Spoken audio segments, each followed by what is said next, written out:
तो हेलो दोस्तों, कैसे हो आप सब। उम्मीद करता हूँ बहुत अच्छे होंगे और अपनी स्टडी को बहुत अच्छे से कंटिन्यू भी कर रहे होंगे। दोस्तों, स्वागत है आधुनिक भारत के इतिहास की एक अनूठी श्रृंखला में, जहाँ पर हम विपिन चंद्र जी की जो आधुनिक भारत का इतिहास की पुस्तक है इसका अध्ययन कर रहे हैं। इसके अध्ययन के क्रम में हम पहले वीडियो में पहले चैप्टर के एक बड़े भाग को कवर कर चुके हैं, जहां पर हम 18वीं सदी के दौरान होने वाले सामाजिक, आर्थिक और राजनीतिक परिवर्तनों को पढ़ रहे थे। पिछले चैप्टर में, पिछले सेशन में हमने पढ़ा हुआ था कि किस प्रकार से मुगल साम्राज्य के पतित होते हुए जो साम्राज्य थे वहां पर नए नए राज्यों का उदय होता है, जिनमें मुख्य रूप से हम अवध के बारे में, बंगाल के बारे में, मराठों के बारे में, दक्कन के बारे में और कर्नाटक के बारे में पढ़ चुके थे। आज मैं आपके साथ में बात करने वाला हूं कि इन्हीं मुगल साम्राज्य के खंडरों पर किस प्रकार से राजपूत और सिखों का उदय हुआ। मैंने पिछले जो एक सेशन हुआ था जहां पे मैंने आपको बताया था कि चूंकि ये जो पुस्तक है पूरी तरीके से मेंस ओरिएंटेड और कॉन्सेप्ट को समझाने के लिए लिखी गई है, ऐसे में जो फैक्ट संबंधी कमियां हो जा रही हैं, उन फैक्ट्स की कमियों को भरने के लिए किरण पब्लिकेशन की जो ऑप्शनल बुक है हिस्ट्री की, उसको मैं यूज करने वाला हूं। तो आज का ये सेशन इस लिहाज से बहुत इंपॉर्टेंट होने वाला है क्योंकि मैं दो किताबों को एक साथ लेकर के चल रहा हूं। एक किताब है जिसमें पूरी की पूरी थियरी है और दूसरी किताब है जिसमें पूरे के पूरे फैक्ट्स भरे हुए हैं। तो फैक्ट्स और थियरी को किस तरीके से हम एक दूसरे में मिला करके पढ़ सकते हैं, इस लिहाज से मैं एक थोड़ा सा नया प्रयोग करने की कोशिश कर रहा हूं। आप सब अपना सपोर्ट बना करके रखिएगा और आज के सेशन को हम यहाँ से स्टार्ट करते हैं। और दूसरी एक चीज और मैं बताना चाह रहा हूं आपको कि पिछले दिनों जब मैंने पहली क्लास कराई तो बहुत सारे लोगों के मेरे पास में कमेंट्स आए और मैसेजेस आए। लोगों ने मुझे बताया कि सर, ये विपिन चंद्र की जो किताब है ये हमारे पास में ऑलरेडी पहले से थी और हमने कुछ हद तक इस किताब को पढ़ा हुआ भी है। तो ऐसे में अगर आपने ये जो किताब शुरू कर दी है तो इसका हम लोगों को बहुत ज़्यादा फायदा मिलेगा, क्योंकि जब मैं इस किताब को यहाँ से पढ़ता रहता हूँ तो आप भी साथ में वहाँ पे अपनी किताब में ये देखते रहिए। तो फटाफट आप अपनी किताब उठा लीजिए, विपिन चंद्र जी की आधुनिक भारत का इतिहास, और उसमें प्रश्न संख्या आज मैं जहां से शुरू करने वाला हूं वो है पेज नंबर 13। तो पेज नंबर 13 से हम आज के सेशन को स्टार्ट करेंगे और मैं डेली का डेली आपको पेज नंबर बता दिया करूंगा ताकि वहां से हम अगले सेशन को फिर से स्टार्ट कर सके। तो फटाफट आप लोग अपनी किताबों में पेज नंबर 13 खोल लीजिए, जिनके पास में है। जिनके पास में नहीं है उनकी सुविधा के लिए तो मैं इसको पढ़ ही रहा हूँ और यहाँ से पढ़ करके मैं आपको एक एक जो इसका पूरा का पूरा कॉन्सेप्ट है उसको समझाने का प्रयास करूंगा। साथ ही साथ इसके जो फैक्ट्स हम भर सकते हैं वो साथ में मैं आपको फैक्ट्स भी भरने का प्रयास करूंगा। तो ऐसे में प्री कम मेंस दोनों का हमारा प्रिपरेशन अच्छे ढंग से हो जाएगा और उम्मीद है कि ये जो सेशंस होंगे इन सेशंस का हमें बहुत ज्यादा अच्छे तरीके से लाभ मिल पाएगा। तो ये किताब आपने, मुझे लग रहा है कि इतना टाइम हो गया, आपने ढूंढ लिया होगा, उठा लिया होगा, अपने हाथ में पकड़ लिया होगा। चलिए, तो पेज नंबर 13 का मैं टाइटल यहां से पढ़ना स्टार्ट करता हूं। पेज नंबर 13 में है कि दिल्ली के आसपास के क्षेत्र। जैसे मैंने आपको कल बताया था, जो पिछले सेशन था उसमें बताया था कि जो मुगल साम्राज्य का जब पतन हुआ तो उसमें कई सारे ऐसे नए राज्य थे जो आकर के उठ करके खड़े हुए। उसमें काफी सारे राज्य थे जो काफी दूर थे, जैसे कि हमारा बंगाल हो गया, अब तो फिर भी दिल्ली क्षेत्र के करीब था, दक्कन हो गया हमारा, गुजरात और महाराष्ट्र के हिस्सों में हमारे मराठे हो गए। तो ये दूर दूर के काफी सारे थे। कर्नाटक हमारा हो गया, मैसूर हो गया दक्षिण भारत में। तो ये बड़े बड़े राज्य, केरल तक जाकर के फिर इनका हमें एक नया उदय दिखाई दे रहा था। अब आज मैं आपको जो दिल्ली क्षेत्र था उसके करीब में जो दो नए राज्यों का उदय हुआ, उसमें एक थे राजपूत और दूसरे थे हमारे सिख। तो पंजाब के क्षेत्र में और जो आधुनिक जो पाकिस्तान वाला क्षेत्र है उस क्षेत्र में जो हमारे सिख थे वो, और इसके अलावा जो हमारा दिल्ली के आसपास का राजपूत, राजस्थान का जो हिस्सा जहां पर राजपूतों का उदय हुआ, आज मैं आपको इन दोनों शक्तियों के बारे में बताने वाला हूं। तो पेज नंबर 13 से मैं पहले पढ़ना स्टार्ट करता हूं, फिर उसके बाद मैं इसको एक्सप्लेन करता हूं, फिर इसके फैक्ट्स को भी मैं दूसरी किताब से बताता हूं आपको। राजपूत राज्य। मुगल सत्ता की बढ़ती हुई कमजोरी का फायदा उठाकर प्रमुख राजपूत राज्यों ने अपने को केंद्रीय नियंत्रण से वस्तुतः स्वतंत्र कर लिया। साथ ही उन्होंने साम्राज्य के शेष भागों में अपना प्रभाव बढ़ाया। फर्रुखसियर और मोहम्मद शाह के शासनकाल में आमेर और मारवाड़ के शासकों को आगरा, गुजरात और मालवा जैसे महत्वपूर्ण मुगल प्रांतों का सूबेदार बनाया गया। तो दो महत्वपूर्ण उस समय में जो राजवंश रहे, एक था हमारा मारवाड़ और दूसरा हमारा था आमेर। तो आमेर और मारवाड़ के जो शासक थे उनको प्रमुख रूप से हमारा आगरा, गुजरात और मालवा, इन जगहों का क्या किया गया, सूबेदार बनाया गया। सूबेदार आपको मालूम होगा मुगल सल्तनत के दौरान में प्रशासन का एक बहुत महत्वपूर्ण पद होता था सूबेदार, यानी कि सूबेदार को एक तरीके से हम उस क्षेत्र का सेनापति भी कह सकते हैं या वहां का गवर्नर भी कह सकते हैं। तो इस प्रकार से था। कुछ शक्तियों के अगर हम डिफरेंस को देखें तो सूबेदार एक बहुत महत्वपूर्ण पद था। और आमेर और मारवाड़ के प्रमुख जो शासक थे उनको न सिर्फ आगरा की बल्कि गुजरात की, और साथ ही साथ उन्हें क्या किया गया कि मालवा जैसे प्रमुख महत्वपूर्ण हिस्सों का क्या किया गया, उन्हें सूबेदार बनाया गया। राजपूताना के राज्य पहले की तरह ही विभाजित रहे। इनमें जो बड़े थे उन्होंने अपने कमजोर पड़ोसियों राजपूतों और गैर राजपूतों दोनों के इलाकों को हथियाकर अपना विस्तार किया। अधिकतर बड़े राजपूत राज्य निरंतर छोटे झगड़ों और गृह युद्धों में फंसे रहे। इन राज्यों की अंदरूनी राजनीति में उसी प्रकार के भ्रष्टाचार, षड्यंत्र और विश्वासघात का बोलबाला था जैसा मुगल दरबार में था। मारवाड़ के अजीत सिंह को उसके बेटे ने ही मार डाला। तो इस प्रकार से जो राजपूत राज्य था उनका उदय जरूर हुआ, लेकिन उनकी जो राजनीति थी और उनके जो राज्य शासन प्रणाली थी वो ज्यादा दूर तक नहीं ले जा पाए, क्योंकि वो आपस में छोटे छोटे झगड़ों में ही उलझे रहे। 18वीं सदी में सबसे श्रेष्ठ राजपूत शासक आमेर के राजा सवाई जयसिंह 1681 टू 1743 यानी कि 1681 से 1743 आमेर के जो राजा थे सवाई जयसिंह, ये एक बहुत महत्वपूर्ण और श्रेष्ठ राजपूत राजा रहे। अगर आपको याद होगा तो ये एक बहुत विख्यात राजनेता, कानून निर्माता, सुधारक थे और सबसे बड़ी बात यह थी कि ये उस समय में भी बहुत बड़े विज्ञान प्रेमी थे।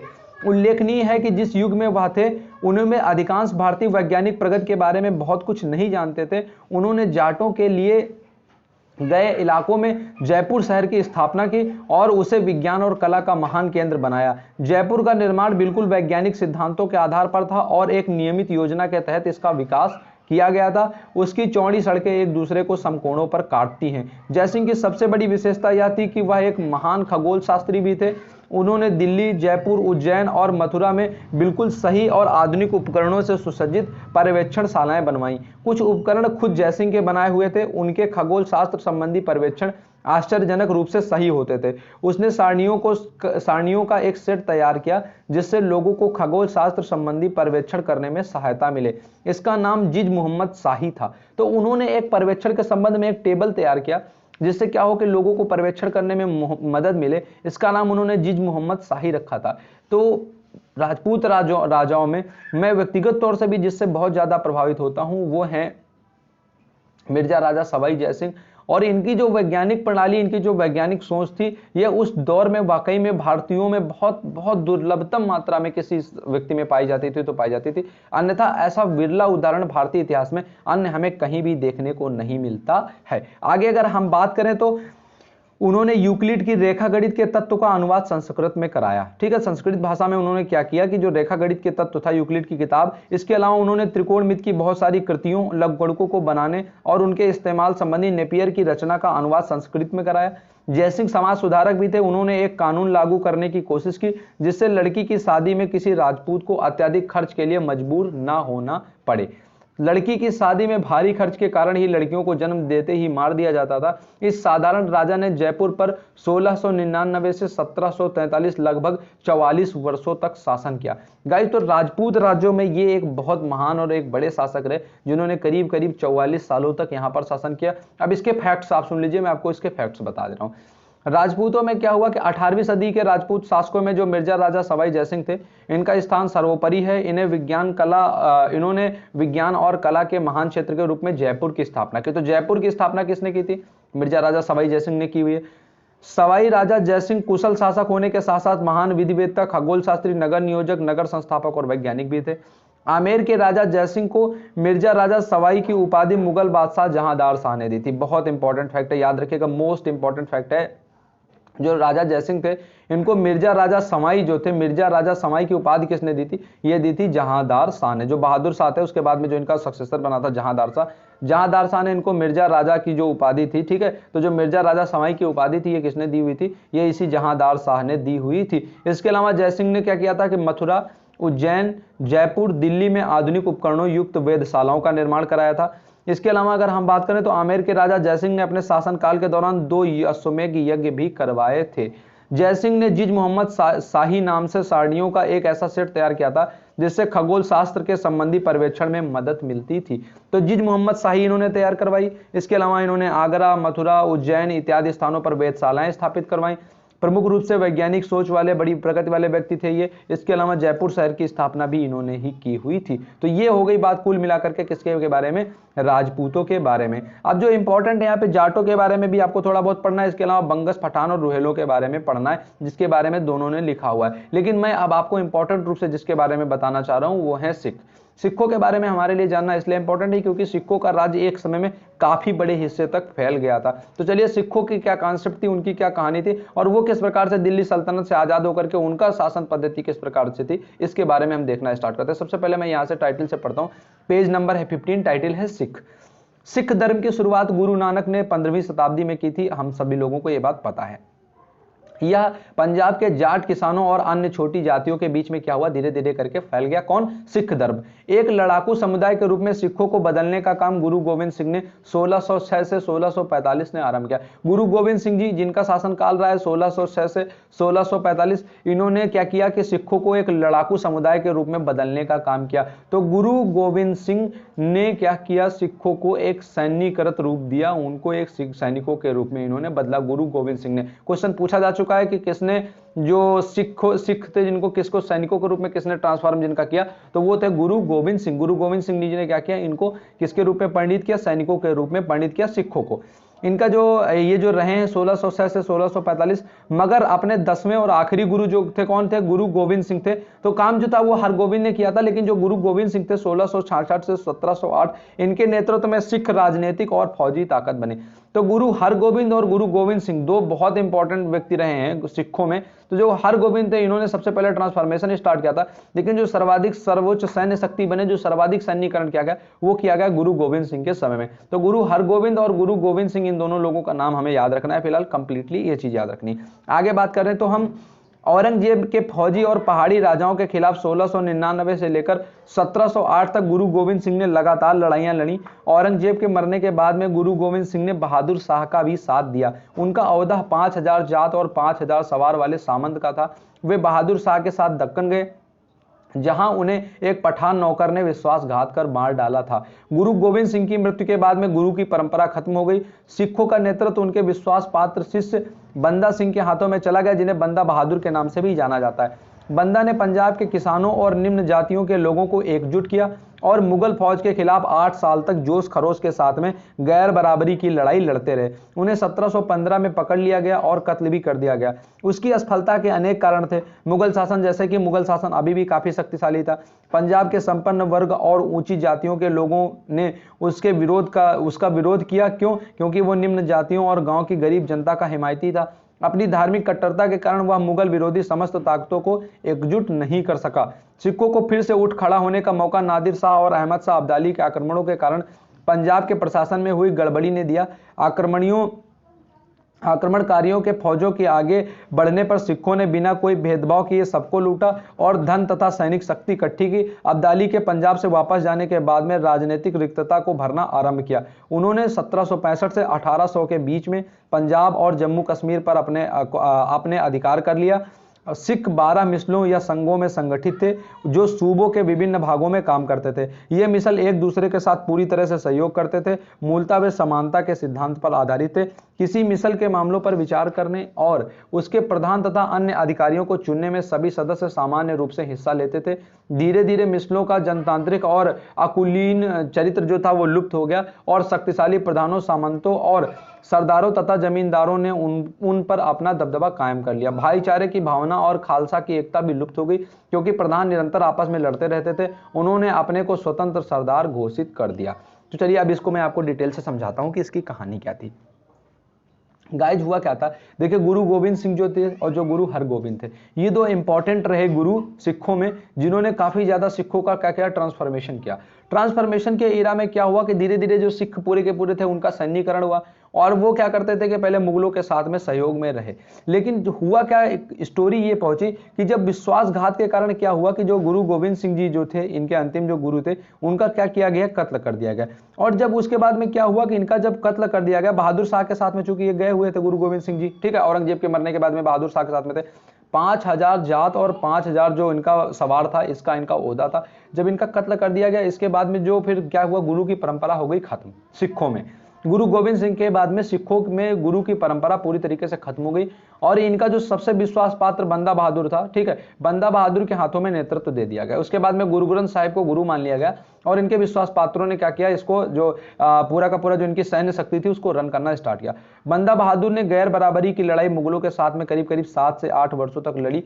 इसकी असफलता के जो सबसे प्रमुख कारण रहे वो क्या रहे, उसके पीछे एक सबसे बड़ा रीजन एक तो ये था कि जो खुद अन्य सिख थे या जो अन्य वहां पे लोग थे, क्योंकि ये गैर बराबरी और गरीब तबकों के लिए बराबरी की लड़ाई लड़ते थे, ऐसे में जो इनसे कुलीन वर्ग था, उच्च वर्ग था, वो बहुत ज्यादा नाराज था। इसके अलावा चूंकि सिख जो थे वो धार्मिक रूप से थोड़ा सा कट्टर थे, इसलिए जो बाकी और दूसरे समुदाय थे उनको ये एकत्र करने में नाकामयाब रहे। इसके अलावा जो मुगल थे, अभी मुगल सत्ता इतनी छीड़ नहीं हुई थी कि इस प्रकार से कुछ होता, तो बंदा बहादुर को भी अंत में पकड़ लिया गया और बंदा बहादुर को क्या किया गया, कत्ल कर दिया गया। तो ये पूरी की पूरी इनकी कहानी रही। लेकिन इसके बाद में हुआ क्या कि जब अहमद शाह अब्दाली का आक्रमण हुआ, नादिर शाह का आक्रमण हुआ, इसके बाद में पंजाब में फिर से गड़बड़ी पैदा हो गई। तो अहमद शाह अब्दाली और नादिर शाह के आक्रमणों के बाद में क्या हुआ, वापस से सिखों को पुनः संगठित होने का मौका मिल गया। इन्होंने लोगों को लूटा, लूटने के बाद में क्या किया, फिर से अपनी सैनिक शक्ति को संगठित किया और एक बार फिर से ये आकर के अच्छी शक्ति के रूप में उभर करके सामने आए। तो ये कुल मिलाकर के रहा। इसके बाद में बात आती है रणजीत सिंह की और इनके अधीन पंजाब राज्य की। अब आइए मैं सिखों के बारे में आपको थोड़ा सा बताता हूं, पंजाब के बारे में क्या कुछ इंपॉर्टेंट फैक्ट है जो आपको याद रखना है।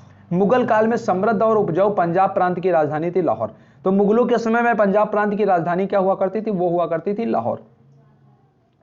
सिखों के 10वें और अंतिम गुरु थे गुरु गोविंद सिंह जी, जिन्होंने 1699 में व्यक्तिगत गुरुत्व के सिद्धांत को खत्म कर खालसा की स्थापना की। तो खालसा की स्थापना किसने की, गुरु गोविंद सिंह ने जी की। अब ये मैं आपको फैक्ट बता रहा हूं, तो फैक्ट बता रहा हूं, फैक्ट को आपको फैक्ट के तौर से ही याद रखना है। पहला फैक्ट है कि पंजाब प्रांत की राजधानी थी लाहौर। दूसरा है कि सिखों के अंतिम गुरु थे गुरु गोविंद सिंह। तीसरा फैक्ट ये है कि खालसा की स्थापना किसने की, वो की गुरु गोविंद सिंह जी। और इसके अलावा जो सिखों की विशेष वेशभूषा जिसको हम पंचककार बोलते हैं, यानी कि केस, कंगा, कृपाण, कच्छा और कड़ा, ये धारण करने वाली बात ये भी किसने कही हुई थी, तो ये भी गुरु गोविंद सिंह जी ने कही हुई थी। इसके अलावा गुरु गोविंद सिंह की मृत्यु के बाद में गुरु की परंपरा समाप्त हो गई। इनके शिष्य थे बंदा बहादुर, इन्होंने सिखों का नेतृत्व संभाला, एज आई पहले से जो मैंने पहले ही आपको बता दिया। इसके अलावा बंदा बहादुर, जिनका बचपन का नाम था लक्ष्मण देव, इन्होंने पंजाब के सिख किसानों को एकत्र कर मुगलों से लगातार 8 वर्षों तक क्या किया, संघर्ष किया और सिखों की दुर्जय जो शक्ति थी इसको बना करके रखा। बंदा बहादुर को उनके जो शिष्य थे वो सच्चा पातशाह अथवा सच्चा सम्राट कहते थे। तो सच्चे पातशाह किसको कहा जाता है, वो कहा जाता है बंदा बहादुर को। आगे अगर बात करें तो 1716 में मुगल बादशाह जो फर्रुखशेर था, इसने क्या किया था, बंदा बहादुर की उनके पुत्रों के समेत में हत्या कर दी थी। तो बंदा बहादुर की हत्या किसने करवाई थी, वो करवाई थी फर्रुखशेर ने। इसके बाद में बात करें तो सिख राष्ट्र का भाग जो था वो निम्नतम स्तर पर पहुंच गया। फर्रुखशेर की मृत्यु के बाद में क्या हुआ कि मोहम्मद शाह के समय में पंजाब पर जब नादिर शाह का आक्रमण हुआ तो सिखों को एक बार फिर से संगठित होने का मौका मिला। 1726 में पंजाब में नियुक्त मुगल सूबेदार जो जकारिया खान थे, इसने सिखों से समझौता करने के उद्देश्य से उन्हें जागीर और जो नवाबी थी वो देने का प्रस्ताव दिया। जाकरिया खान द्वारा फैजलपुर के कपूर सिंह को जमींदार नवाब के रूप में मान्यता दी गई। इसके बाद में मैं आपको बताऊं तो जस्सा सिंह के नेतृत्व में क्या हुआ था, दल खालसा जो था वो 12 स्वतंत्र मिसलों या जत्थों में विभाजित हो गया था। तो 12 स्वतंत्र मिसलों में किसके नेतृत्व में ये जो है बट गया है, वो है जस्सा सिंह। जस्सा सिंह के नेतृत्व में 12 स्वतंत्र मिसलों में ये बट गए थे। इसके अलावा क्या हुआ था कि जो दल खालसा था, इसने अव्यवस्था की स्थिति को समाप्त करने के उद्देश्य से 1753 में राखी प्रथा आरंभ की थी। तो राखी प्रथा किसने आरंभ की थी, ये आरंभ की हुई थी जो दल खालसा था उसने। राखी प्रथा में क्या किया जाता था कि गांव की उपज का 1/5 भाग लेकर के दल खालसा उनकी सुरक्षा का प्रबंध करता था। सिखों की जो 12 मिसलें थी उनमें कौन कौन सी मिसल के कौन कौन से संस्थापक थे मैं आपको बता देता हूं। अहलूवालिया मिसल के संस्थापक थे जस्सा सिंह, सुकर चकिया मिसल इसके थे चरत सिंह, सिंहपुरिया मिसल इसके थे नवाब कपूर सिंह, भंगी मिसल इसके थे छज्जा सिंह, फुलकिया मिसल इसके थे संधू जाट चौधरी, रामगढ़िया मिसल के थे जस्सा सिंह रामगढ़िया, कन्हैया मिसल के थे जय सिंह। इसके अलावा जो शहीदी मिसल थी इसके थे बाबा दीप सिंह, नकी मिसल के थे हीरा सिंह, बुले वालिया मिसल के थे गुलाब सिंह, निशान वालिया मिसल के थे सरदार संगत सिंह और करोड़ सिंगिया मिसल के थे भगेल सिंह। तो ये प्रमुख मिसलें थी, 12 मिसलें, और इनके जो संस्थापक थे मैं उनके नाम आपको बता रहा था। फुलकिया मिसल के सरदार आला सिंह को अहमद शाह अब्दाली ने 1765 में तबल ओ आलम, एक नगाड़ा और एक निशान भेंट किया हुआ था। इसके अलावा जो आधुनिक पंजाब का निर्माण है इसका श्रेय दिया जाता है सुकर चकिया मिसल को, और ये सुकरचकिया मिसल में ही किसने जन्म लिया था? महाराजा रणजीत सिंह ने। अब जो आगे हमारा जो चैप्टर बढ़ेगा आगे, उसमें महाराजा रणजीत सिंह उनकी प्रशासन पद्धति के साथ में ही हमारा ये चैप्टर आगे बढ़ेगा।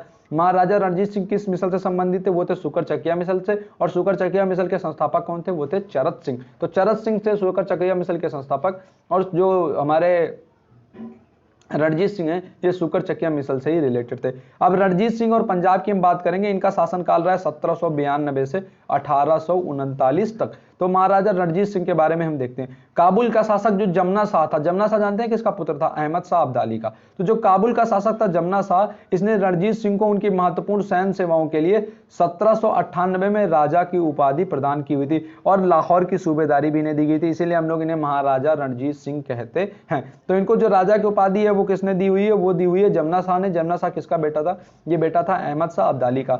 1799 से 1805 के बीच में रणजीत सिंह ने भंगी मिसल के अधिकार से लाहौर और अमृतसर को छीन करके लाहौर को अपनी राजधानी बनाया। तो महाराजा रणजीत सिंह ने अपनी राजधानी किसको बनाया? वो बनाया इन्होंने लाहौर को। इसके बाद में अगर हम बात करें तो अंग्रेज तथा विरोधी सिख राज्यों के भय के कारण रणजीत सिंह ने 1809 में लॉर्ड मिंटो के दूत चार्ल्स मेटकाफ से अमृतसर की संधि की हुई थी। मोस्ट इंपॉर्टेंट क्वेश्चन है, 20 बार पूछा गया। अमृतसर की संधि सबसे पहले हुई कब? ये हुई 1809 में। हुई किसके किसके बीच में? तो महाराजा रणजीत सिंह और मेटकाफ के बीच में हुई है। मेटकाफ दूत किसका था? उस समय यह पूछा जा सकता है कि वर्तमान उस समय भारत में गवर्नर कौन था? तो वो था हमारा कौन? Lord Minto. लॉर्ड मिंटो के दूत थे चार्ल्स मेटकाफ, और चार्ल्स मेटकाफ को क्या कहा जाता है? बाद में इन्हें प्रेस का मुक्तिदाता ही कहा जाता है।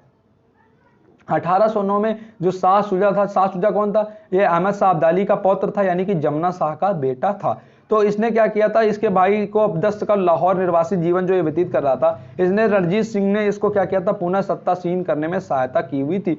महाराजा रणजीत सिंह को अफगान के शासक शाह शुजा से ही वह प्रसिद्ध कोहिनूर हीरा प्राप्त हुआ था, जिसे नादिर शाह लाल किले से लूट करके ले गया था। तो महाराजा रणजीत सिंह को इस प्रकार से जो कोहिनूर हीरा था वो वापस से प्राप्त हो गया था।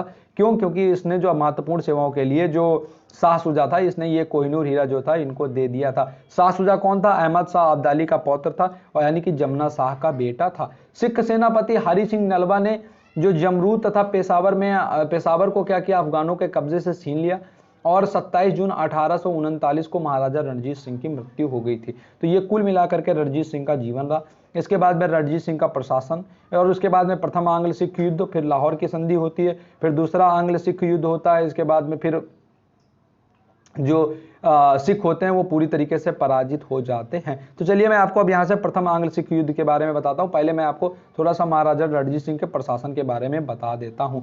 महाराजा रणजीत सिंह की जो स्थायी सेना थी इसको फौज ए आइन कहा जाता था, और ये इस समय एशिया में दूसरे स्थान पर थी। तो फौज ए आइन इसको कहा जाता था, और ये एशिया में कौन से नंबर पर आती थी? तो ये एशिया में 2nd नंबर पर आती थी। इसके अलावा अगर हम बात करें तो रणजीत सिंह ने विभिन्न सिख मिसलों को संगठित करने के उद्देश्य से सरकारे खालसा का राज्य को सरकारे खालसा का नाम दिया, और चलाए गए सिक्कों को नानक शाही सिक्के नाम दिया। तो इन्होंने अपने सिक्कों को नाम दिया नानक शाही सिक्के, और इसके अलावा इन्होंने अपने राज्य को क्या कहा? सरकारे खालसा का, ताकि सब लोगों को वो एकत्र कर सके। इसके अलावा इन्होंने लाहौर में एक तोपखाने का निर्माण कराया, और इनकी जो फौज थी वो फौज आइन के नाम से जानी जाती थी, एशिया में 2nd नंबर पर आती थी। इसके अलावा जो यूरोपीय यानी कि जो फ्रांसीसी विक्टर जैकुमो हैं, इन्होंने रणजीत सिंह को एक असाधारण पुरुष, छोटे पैमाने का बोनापार्ट कहा है। इसके अलावा महाराजा रणजीत सिंह भारत के पहले शासक थे जिन्होंने सहायक संधि को अस्वीकार कर अंग्रेजों के समक्ष समर्पण नहीं किया था। तो महाराजा रणजीत सिंह वो पहले व्यक्ति थे जिन्होंने सहायक संधि को अस्वीकार कर दिया था कि मैं सहायक संधि को स्वीकार नहीं करूंगा। इसके अलावा 1839 में रणजीत सिंह की मृत्यु के बाद में उनके जो अल्पायु बेटे थे कौन? दिलीप सिंह, और इनके सिंहासनारोहण था इसके बीच में 1643 तक 3 उत्तराधिकारी जो थे, अयोग्य उत्तराधिकारी खड़क सिंह, नौनिहाल सिंह और शेर सिंह थे। तो महाराजा रणजीत सिंह के बाद में खड़क सिंह, फिर नौनिहाल सिंह, फिर शेर सिंह, तब उसके बाद में दिलीप सिंह। फिर से एक बार याद रखिएगा आप इस चीज को, महाराजा रणजीत सिंह, उसके बाद में खड़क सिंह, नौनिहाल सिंह, और उसके बाद में तब खड़क सिंह, नौनिहाल सिंह, शेर सिंह, और उसके बाद में हमारे आते हैं कौन? दिलीप सिंह, जो अल्पायु इनके बेटे थे। ठीक है। प्रथम आंग्ल सिख युद्ध हुआ 1845 से 46 के बीच में। इस समय जो अंग्रेज सेनापति थे इन्होंने क्या किया था कि लाहौर पर आकर के अधिकार कर लिया था। लॉर्ड हार्डिंग इस समय गवर्नर जनरल था, और लॉर्ड गफ जो था इस युद्ध का नेतृत्व कर रहा था। तो लॉर्ड गफ ने क्या किया था? लाहौर पर आकर करके कब्जा कर लिया था, और इस समय जो यहाँ पे जो गवर्नर जनरल था वो था लॉर्ड हार्डिंग। पहला आंग्ल सिख युद्ध हुआ है 1845 से 46 तक। इसके बाद में इसमें संधि हुई है लाहौर की संधि। 8 मार्च मार्च 1846 को। इस संधि के अनुसार क्या किया गया कि सिखों को सतलज नदी के दक्षिणी ओर का सभी हिस्सा जो था वो अंग्रेजों को देना पड़ा। लाहौर के दरबार पर 1.5 करोड़ रुपए का युद्ध जुर्माना भी लगाया गया। इसके बाद में दूसरा आंग्ल सिख युद्ध हुआ 1848 से 1849 तक। इसमें क्या हुआ था कि चिलियन वाला का जो युद्ध हुआ 13 जनवरी 1849 को। इसमें अंग्रेजी सेना का नेतृत्व एक बार फिर से लॉर्ड गफ ने किया। सिख सेना के जो थी वो शेर सिंह के नेतृत्व में लड़ रही थी और यह युद्ध अनिर्णित रूप से समाप्त हो गया। इसके बाद में दूसरे आंग्ल सिख युद्ध के समय में भारत का जो गवर्नर जनरल था वो था डलहौजी। और इसके बाद में क्या हुआ कि बाद में जो डलहौजी ने क्या किया, गफ के स्थान पर चार्ल्स नेपियर को प्रधान सेनापति बनाया। नेपियर ने सिख सेना को 21 जनवरी 1849 को गुजरात के युद्ध में बुरी तरीके से पराजित कर दिया। तो गाइस इसके बाद में क्या होता है, हमें दिखाई देता है कि किस प्रकार से जो सिख होते हैं वो सबसे पहले क्या करते हैं, जो सहायक संधि होती है उसे अस्वीकार कर देते हैं। और उस सहायक संधि को अस्वीकार करने के बाद में उन्हें पहले आंग्ल मैसूर युद्ध 1845 से 46 और दूसरा आंग्ल मैसूर युद्ध 1848 से 49 देखने पड़ते हैं। तो पहले जो युद्ध होता है, पहले युद्ध के बाद में लाहौर की संधि होती है। फिर दूसरा युद्ध होता है जो पहली बार तो जो क्या होता है कि वो शेर सिंह के नेतृत्व में लड़ते हैं, वो अनिर्णायक समाप्त होता है। लेकिन जब चार्ल्स गफ के स्थान पर क्या किया जाता है, जो डलहौजी आता है, वो डलहौजी जब नेपियर को अपना सेनापति नियुक्त करता है और नेपियर के नेतृत्व में क्या होता है, गुजरात के युद्ध में सिख सेना बुरी तरीके से पराजित हो जाती है। और इसी के बाद में फिर क्या होता है, 30 मार्च 1949 को चार्ल्स नेपियर जो होता है वो पंजाब को अंग्रेजी राज्य में मिला लेता है और महाराजा दिलीप सिंह को क्या किया जाता है, 5 लाख रुपए की वार्षिक पेंशन पर रानी झिंझन के साथ में इंग्लैंड भेज दिया जाता है। तो this is the all story of Sikhs. तो सिखों की जो पूरी की पूरी कहानी रही वो इस प्रकार से रही। अब मैं एक बार फिर से आपको इस कहानी को समराइज कर देता हूं, तो आपको इस समराइज फॉर्म में पूरी कहानी समझ में आ जाएगी। देखिए, हम सभी लोगों को मालूम है कि गुरु नानक जी ने क्या किया, सिख धर्म की स्थापना की। सिख धर्म की स्थापना के बाद में गुरुओं की परंपरा चलती रही और जिस प्रकार से सामाजिक परिवर्तन होते रहे उस प्रकार से गुरुओं को अपने उस पूरे के पूरे दल की, उस पूरे के पूरे पंथ के सैन्यकरण की आवश्यकता महसूस हुई। इसकी जो सबसे पहले शुरुआत थी वो की गुरु हरगोविंद ने, जिन्होंने अपने क्या किया कि जो सिखों को थे उनको सैनिकों के रूप में ट्रांसफॉर्म करना स्टार्ट किया। लेकिन जो अंतिम गुरु रहे गुरु गोविंद सिंह जी, उन्होंने क्या किया, पूरी तरीके से सिखों को सैनिकों के रूप में कन्वर्ट कर दिया। जब गुरु गोविंद सिंह जी की मृत्यु हो गई, उनकी हत्या कर दी गई। गुरु गोविंद सिंह जी की हत्या के बाद में जो उनका प्रमुख शिष्य था बंदा बहादुर, उसने इस नेतृत्व को पूरी तरीके से संभाल लिया। बंदा बहादुर ने इस नेतृत्व को संभाला और करीब 8 साल मुगलों के खिलाफ उस बराबरी की जंग को जारी रखा। लेकिन जब उसकी भी हत्या कर दी गई उसके बाद जो सिख थे उनकी शक्ति बहुत ज्यादा रूप से कमजोर पड़ गई। लेकिन जब हमें यहाँ पर पंजाब के क्षेत्रों में अहमद शाह अब्दाली का आक्रमण दिखाई देता है, नादिर शाह का आक्रमण दिखाई देता है, इसके बाद में पंजाब में अव्यवस्था उत्पन्न हो जाती है। और यहीं से एक बार फिर से क्या होता है कि जो सिख होते हैं इनको अपने आप को संगठित करने का मौका मिल जाता है। ये लूट करके और सारी चीजों को करके एक बार फिर से सिख जो होते हैं वो पूरी तरीके से संगठित हो जाते हैं। फिर जब दूसरा फेज हमें यहाँ पर दिखाई देता है सिखों के संगठित होने के बाद में, वो फेज हमें दिखाई देता है महाराजा रणजीत सिंह में। महाराजा रणजीत सिंह सुकरचकिया मिसल में जन्म लेते हैं। बाद में ये दूसरी मिसलों के जो कब्जे वाले क्षेत्र होते हैं उनको छीन लेते हैं और लाहौर को अपनी राजधानी बनाते हैं। फिर सिखों के नेतृत्व में क्या होता है, काफी सारे परिवर्तन होते हैं। महाराजा रणजीत सिंह के नेतृत्व में ये अच्छे से अच्छे सैन्य व्यवस्था की स्थापना करते हैं। उस समय एशिया में इनकी दूसरी सबसे बड़ी सेना इनके पास में होती है। इसी तरीके से काफी सारे जो ट्रांसफॉर्मेशन है वो महाराजा रणजीत सिंह के समय में हमें दिखाई देते हैं। बाद में क्या होता है कि महाराजा रणजीत सिंह की जब मृत्यु हो जाती है उसके बाद में जो इनके अयोग्य उत्तराधिकारी होते हैं, उन अयोग्य उत्तराधिकारियों के कारण क्या होता है कि जो ये सिख पूरे के पूरे होते हैं ये वापस से अवनति की दिशा में चले जाते हैं। हालांकि महाराजा रणजीत सिंह सहायक संधि को अस्वीकार कर देते हैं। 1845 से 46 के बीच में जब पहला आंग्ल सिख युद्ध होता है उसके बाद में जो सिख होते हैं वो पराजित होते हैं और इनको मजबूरन लाहौर की संधि करनी पड़ती है, जिसके बाद में सिंधु नदी के पूर्व पश्चिम का सारा हिस्सा अंग्रेजों को देना पड़ता है। इसके अलावा 1.5 करोड़ रुपया जुर्माने के रूप में इनको भरना पड़ता है। इस तरीके से सिखों की शक्ति काफी कमजोर हो जाती है। इसके बाद में शेर सिंह के नेतृत्व में एक और लड़ाई होती है। जो कौन लड़ रहा होता है, अंग्रेज सेनापति गफ लड़ रहा होता है और इधर से शेर सिंह लड़ रहे होते हैं। ये युद्ध अनिर्णायक स्थिति में समाप्त होता है। ये 1848 से 49 के बीच में जो दूसरा आंग्ल सिख युद्ध हो रहा है इसकी मैं बात आपको बता रहा हूं। यहां पर फिर क्या होता है कि जब आंग्ल सिख युद्ध होता है पहली बार में अनिर्णायक समाप्त होता है। फिर जो डलहौजी है वो आ जाता है सेना गवर्नर जनरल बनकर के, और लॉर्ड डलहौजी क्या करता है कि लॉर्ड गफ के स्थान पर चार्ल्स नेपियर को नियुक्त कर देता है अपना सेनापति।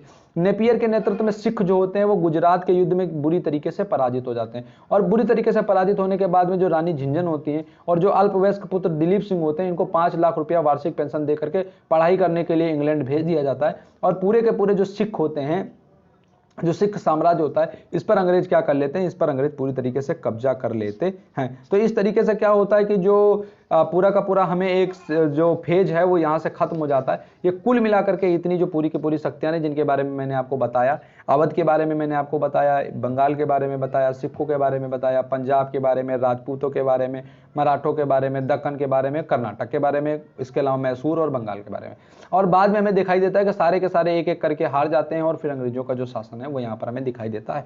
अब जो दूसरा चैप्टर यहाँ पर आएगा पेज नंबर 36 पर, वो है भारत में यूरोपीय कंपनियों का आगमन। तो हम यहाँ से ये तो देख चुके हैं कि वो किस प्रकार से हारे, लेकिन अभी जो अंग्रेज हैं वो यहाँ पर आए हैं और किस प्रकार से आए और क्या कुछ सेटलमेंट्स है उस बारे में हमने नहीं पढ़ा है। तो जो अब दूसरा चैप्टर है, दूसरे चैप्टर से हम पढ़ना स्टार्ट करेंगे भारत में यूरोपीय कंपनियों का आगमन। तो नेक्स्ट सेशन के लिए आप लोग सभी लोग तैयार रहिए, जहां पे हम बात करेंगे भारत में यूरोपीय कंपनियों के आगमन के बारे में। तो उम्मीद है कि आपको आज की क्लास अच्छी लगी होगी। आज के अब थोड़ा सा समरी फॉर्म में मैं आपको बता देता हूं, पिछले दिनों हम क्या कुछ पढ़ चुके थे वो आप जानते हैं पिछले सेशन में। आज के सेशन में हमने मुख्य रूप से राजपूतों के बारे में और सिखों के बारे में बात की हुई है। तो सिखों और राजपूतों की क्या स्टोरी रही, आप इसको बिपिन चंद्र जी की किताब से पढ़िए, और जो फैक्ट रिलेटेड चीजें हैं वो आपके पास में जो भी किताब है उससे पढ़िए। जो फैक्ट्स मैं यहाँ से बता सकता था वो मैंने आपको फैक्ट्स बताए। जब आप इसको अपने आप को एक बार फिर से आप खुद से इसको पढ़ेंगे तो आप मेरा यकीन कीजिए आपको बहुत अच्छे से जो सारी चीजें हैं वो समझ में आएंगी। मेरा उद्देश्य ये है आपको यहाँ पर पढ़ करके बताना और ये पढ़ करके समझाने की कोशिश करना, ताकि कम से कम हमारा जो जुड़ाव यहाँ से टूट जाता है